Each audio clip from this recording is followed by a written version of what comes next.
Équipe de France, la réaction de Didier Deschamps après le tirage des éliminatoires de l'Euro 2024. Didier Deschamps s'est exprimé après le tirage au sort de l'éliminatoire de l'Euro 2024. Un Didier Deschamps comme on a l'habitude.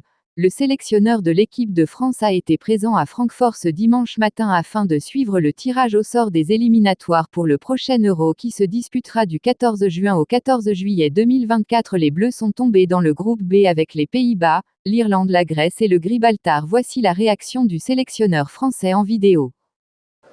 Parfait. Bonjour Didier, vous venez d'arriver. Comment est-ce que... Non mais je veux dire, à cette position, oui. Vous me perturbez. Qu'est-ce que vous pensez de ce tirage au sort? On hérite notamment des Pays-Bas, c'était presque s'il y avait de pire dans le chapeau. Quel est votre regard?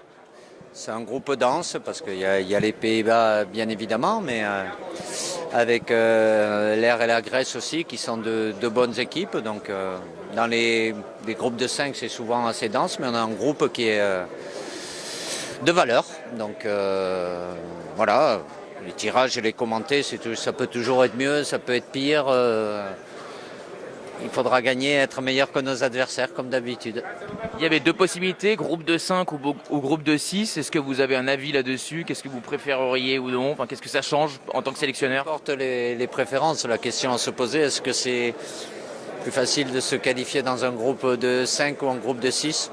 Je sais pas, chacun amènera la réponse en sachant qu'il y a les deux premiers qui sont qualifiés, chose qui n'était pas le cas dans les groupes de 5 il y a quelques années où il y avait le premier et le deuxième devaient faire un barrage. Donc on aura 2 matchs de moins et donc 2 matchs amicaux à prévoir dans les 10 matchs de la saison prochaine.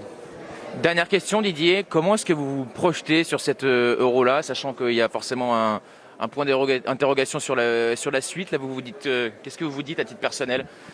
Rien de particulier.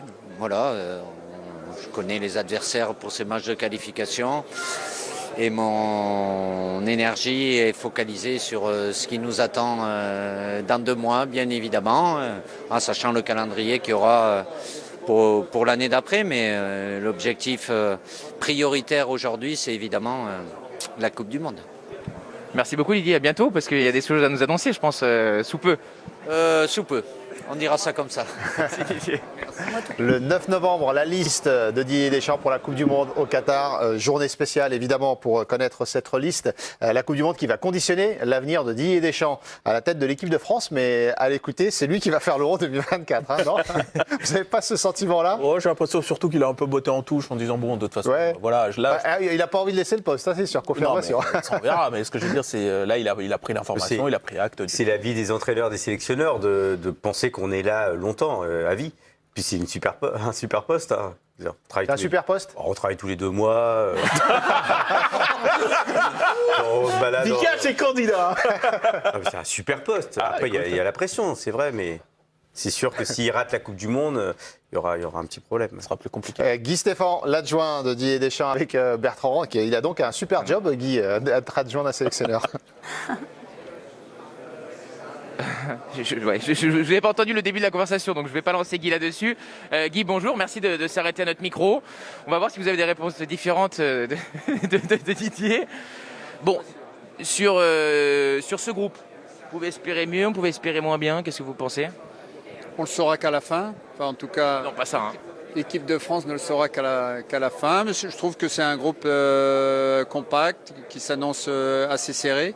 Évidemment, les Pays-Bas, tout le monde connaît les Pays-Bas avec ses forces et aussi ses faiblesses, plus la République d'Irlande qu'on avait connue en 2016, l'équipe de Grèce, voilà, sans oublier Gibraltar, bien entendu. Voilà, ça dépendra aussi du calendrier. Hein, ça aura son importance en fonction des premiers matchs qui seront joués. Mais comme dans tous les groupes, il y aura sûrement des surprises et il faudra attendre un petit peu pour savoir les forces en présence.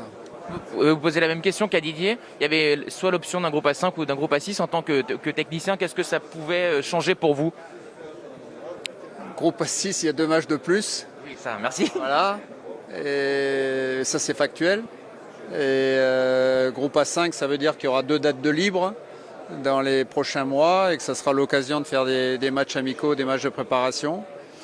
Ce qui est important, c'est qu'il y a deux qualifiés d'office, qu'il y a une autre équipe qui sera rattrapée en fonction des éléments de la Ligue des Nations. Voilà, c'est difficile à dire comme ça aujourd'hui, mais bon, peut-être qu'un groupe de 5, c'est préférable, peut-être. Là aussi, comme à Didier, ce tirage au sort il est particulier parce qu'entre-temps il y a la Coupe du Monde, il y a aussi un point d'interrogation sur la prolongation de contrat au don. Dans quel état d'esprit vous êtes? Qu'est-ce que vous dites là au moment où vous êtes en notre compagnie pour ce tirage qui débutera qu'après la Coupe du Monde évidemment? Ben là on est surtout focus sur la Coupe du Monde. Faut pas se raconter d'histoire. On est à un mois de la liste, on est à 6 semaines du premier match. Donc on est forcément focalisé sur la Coupe du Monde, sur la préparation. Voilà, on va se voir avec l'ensemble du staff la semaine prochaine pour finaliser les derniers points sur la préparation. Voilà, évidemment que la préparation de ce championnat d'Europe, il passe au second plan aujourd'hui. Merci Guy, à très bientôt.